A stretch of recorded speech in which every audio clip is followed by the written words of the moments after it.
Welcome back to another episode of the PVM focused Ultimate Ironman.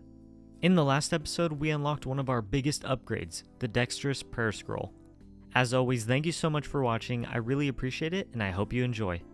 So honestly, the next steps are we're going to Tombs of a Mascot, and it's been released for about a week, a little less than a week actually at the time of recording this clip. It appears that the thread is pretty straightforward and relatively common of a drop to get, so that is what we're after now.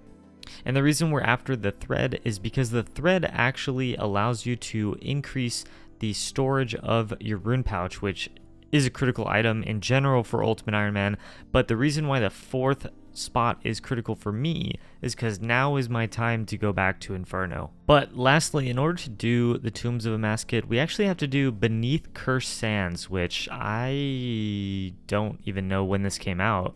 I know it's a relatively new quest. I think it was in preparation of the raid, but we have all the requirements already, so we're gonna go and work on getting that completed. We have completed Beneath Cursed Sands. That puts us at 260 quest points. And we get the Karis Partisan, which I think is useful in the Tombs of a Mascot. Okay, that's our first Tombs of a Mascot completion. It says 37 minutes for the challenge, and then the total time was 73 minutes. I think I over-prepared a lot for each room.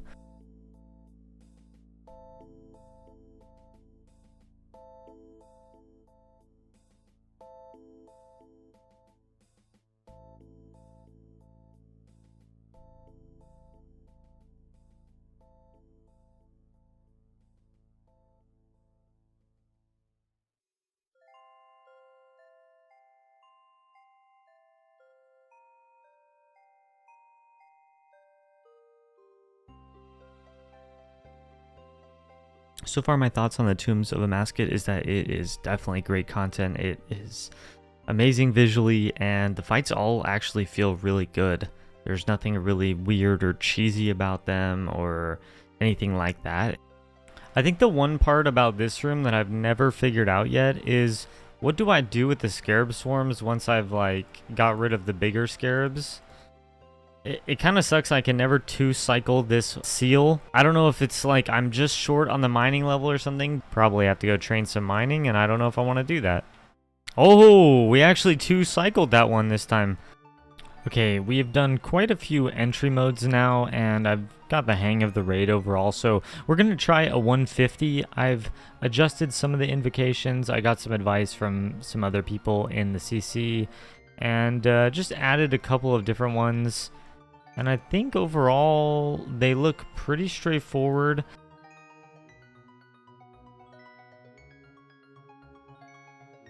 We finally, well, I say finally, it wasn't really that long, but we did get the Thread of Elidinus. I mean, Tombs of a Mascot is pretty cool. I like it. It's definitely something I'm going to come back for.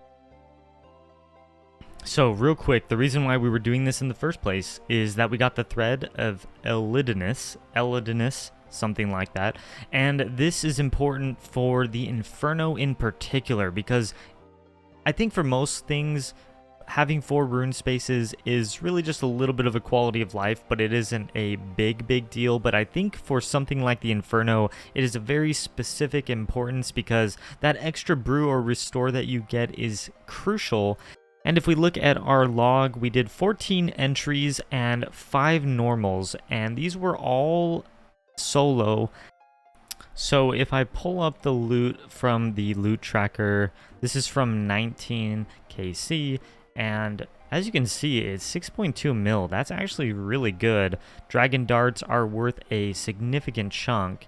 And then we got a lot of Snapdragon seeds. We can actually see all of those here in the looting bag. Lots of Renar seeds, lots of Snapdragons, and Toadflax. All right, we got the needle. So now I believe we can use this thread on the rune pouch. There we go. Now we have the Divine Rune Pouch, which I believe if you revert it, you can not get the thread back. So, I mean, we won't be doing that anyways, but for anyone out there wondering, I'm almost certain you do not get the thread back, but you actually get the rune pouch back. All right, we're back here in the Tazar area, and we are getting ready for the Inferno because now we have officially everything we need. In the following clips, there isn't going to be a whole lot of live commentary just because doing that while also doing the Inferno is pretty tough. And also, I'm usually getting a little frustrated with myself in the mistakes that I'm making during my runs.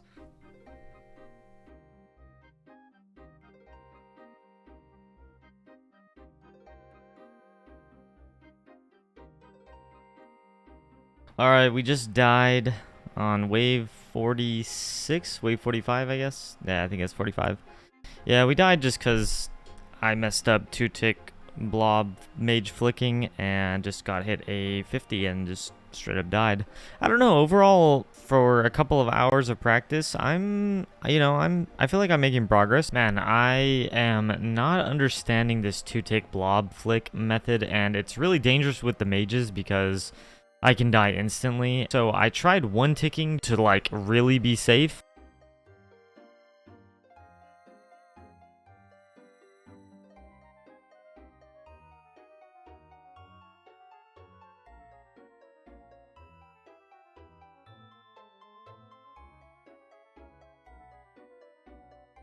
I think one of the most surprising things to me while doing the Inferno is how scary the blobs can feel, especially when you get to the double blob waves, which are actually pretty frequent in the Inferno.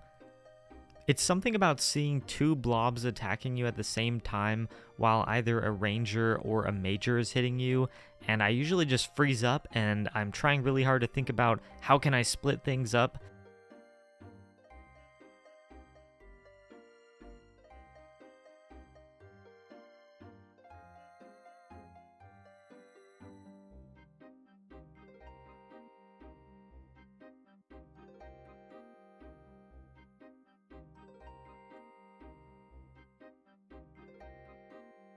Alright, we just finished a run. I'm going to go back and watch it through right now, partially on some rounds because, yeah, we scuffed it pretty hard. As you can see, I got to wave 56 and died, which is the double blob wave with mage in range. And that wave seems really hard. I think probably that wave, honestly, all the double blob waves, but that wave plus I think probably 48 is probably the 2 hardest waves for me so far. I am a little proud of the progress we made just from one attempt to the next. I got so greedy on wave 31, I messed it up. I don't even know what I was doing.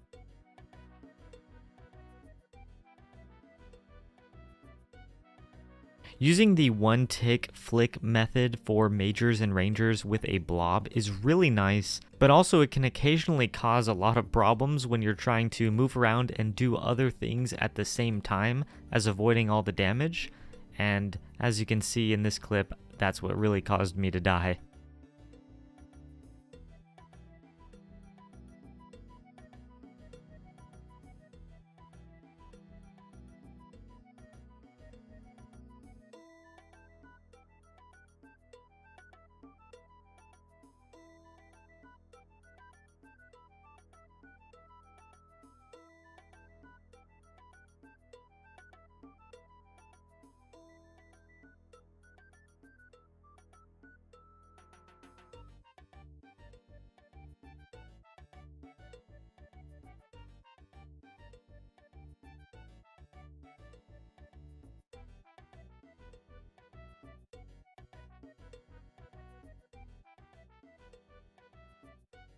Bro!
In this clip, I am struggling to identify that I can actually pull the meleeer around the east side, which ultimately would have been an easy way to get the melee down.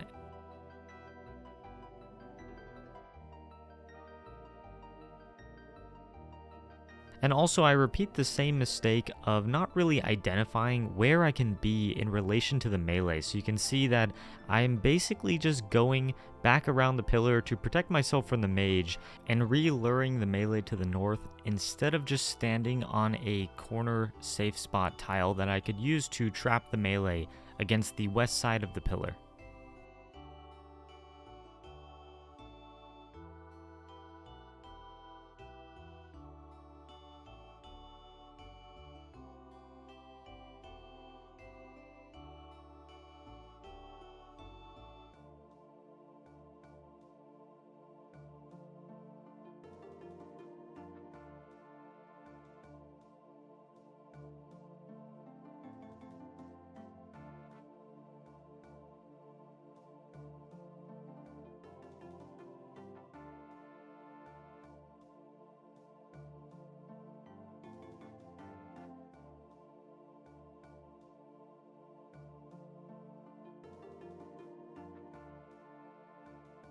Alright, that was another attempt done, wave 58.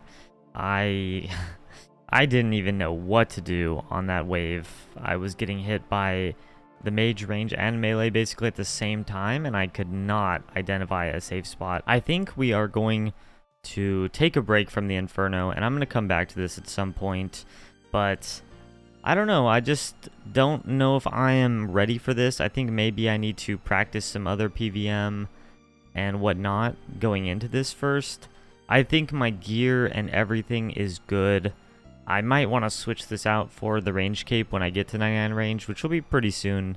I actually think one of my biggest weaknesses right now is on the mage and range in 50 plus when it becomes to a melee. I think the mage and range are actually not that bad. I've kind of picked up some of the techniques to handle it and positioning and whatnot. Those are relatively straightforward actually, but even the blobs are a little bit easier for me than the melees, because with the blobs I can just one tick flick back and forth and basically cancel it out, and as long as I don't mess that up, I can essentially just rush down the mage or the range to make it a lot simpler. We're going to continue to work on this in the future, but I think for now I'm going to take a break and maybe do something else for a little bit. I think we're going to go back to Bandos. I want to try and get the BCP so I can have my Bandos set finished. We also bought a ton of runes, so that's good because we already have that, and that will probably help a lot when it comes to doing Bandos, because we are going to need Blood Barrage. We are going to alch the Dragon Boots because I don't think I'm going to need these for a little while, and we can always go back and get them. It's a 1 in 128 drop rate, so while this is a little painful and it could cause us to be a little unlucky in the future, we're just going to get rid of them for now. We don't really need them. So we can look at my log. This is what I'm at with 90 KC. Actually, most of these shards except for one of them coming from Bandos as well. And yeah, the only thing we're after here is actually the chest plate. Also, in terms of gear and setup, this is what we're using. I'm really just testing out the ACB and buckler, because now that I have rigor, I just want to see how it does. But I'm going to assume that the crystal bow would still be better than this setup. Alright, first trip back was a 9 kill trip. I'm going to go switch to the crystal bow and see how that performs. I honestly think it'll probably perform better overall. Well, we got a Bandos hilt on KC 157, and that is cool. That's a more rare drop from Bandos. I believe it's 1 in 508, kind of similar to the other hilts at God Wars. There are a couple of things where the Bandos God Sword is better than the Dragon Warhammer. Some of these being Vorkath, as well as I believe even Tombs of a Mascot. I'm not really sure how the meta has evolved at this time on that, but I did see that some people were bringing BGSs. I think most commonly though nowadays the BGS is used for Corp, from what I can tell. And I'll be honest, I've never ever really thought about doing Corp. And just to show the log, here's where we're at on General Gardor.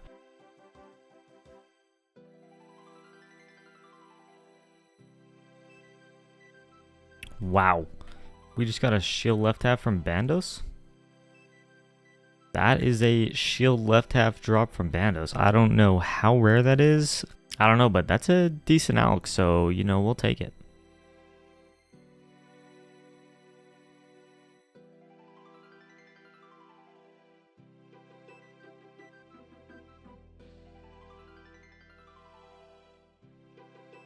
Alright, that is another collection log spot.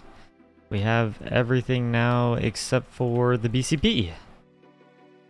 So I did look just to confirm, and you can actually store the Bandos boots in a master stash unit, which is located over by Zulrah and requires a dragon two-hander and an obsidian cape, both of which are not really convenient for me to get, so I'm not going to be bothering with this. And also, I really don't plan to do master clues, so it won't actually serve a purpose because none of those items are particularly useful for an Ultimate Ironman. And there goes the Bandos boots. There is Godsword Shard 3 from a minion, not from the boss. Man, I've been getting a long bone basically every time I'm getting KC now. It's pretty ridiculous. There's 9. Oh, well, it caused me to tank a melee hit. That's nice. Well. That is a little funny that we got the Goblin Champion Scroll. I knew this was going to come at some point, but I didn't know it was going to be that early on. We got it at just about 2,500 Goblin KC now. First KC of the trip is a Godsword Shard. Alright, we killed him in 2 hits.